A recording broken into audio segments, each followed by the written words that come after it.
뉴스탑10이 선정한 4위입니다.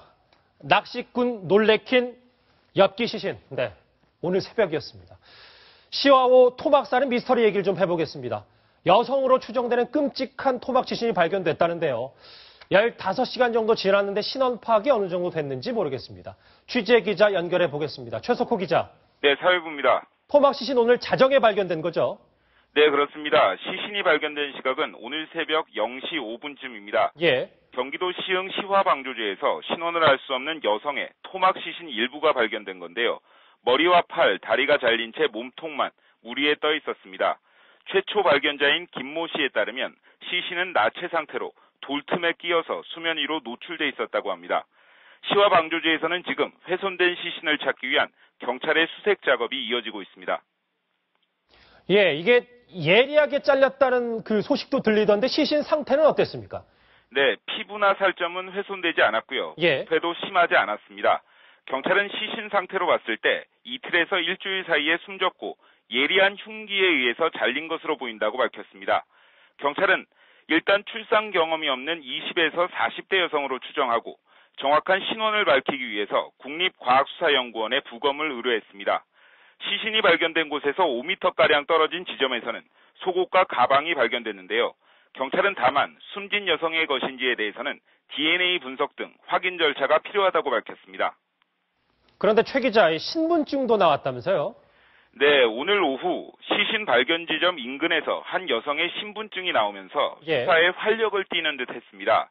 하지만 확인 결과 숨진 여성의 것이 아니라 누군가 흘리고 간 것으로 판명이 됐습니다. 경찰은 인근 경찰서에 접수된 미귀가자 명단을 분석하면서 시신의 신원을 파악하는 데 주력하고 있는데요. 방조제 출입부 주변 CCTV를 분석해서 방조제에 드나든 사람들과의 연관성도 조사하고 있습니다. 경찰은 숨진 여성이 중국 동포일 가능성도 배제하지 않고 있는 상황입니다. 지금까지 사회부에서 전해드렸습니다. 네, 지금까지 이 사건 상황을 한번 정리를 해봤습니다. 전원책 변호사님, 예. 할 말이 있으시다면서요? 옛날에는 이런 그 토막 살인 사건, 예. 사람을 죽여서 토막을 내고 팔다리를 자르고 하는 이런 엽기적인 사건은 예. 정말 3년에서 한 5년에 한 번꼴로 발생했던 사건이고요. 지금처럼 하나지 않은 사건이에요. 그런데 지금은 1년에 몇 차례 이런 사건이 벌어지고 또 국민들에게도 이것이 이제 평범한 사건처럼 느껴질 정도로 이 사건이 많이 일어난단 말이에요. 예. 이렇게 되는 데는 그 여러 원인이 있겠지만 무엇보다도 이 청소년 범죄 그리고 체류 외국인들 범죄가 많이 늘어나기 때문입니다. 청소년과 이 예. 외국인, 체류 외국인. 예, 예. 지금 보면 돈이 필요해서 부모를 살해하고 불을 찌르는 그 사체에다 불을 찔러버리는 사건이 예.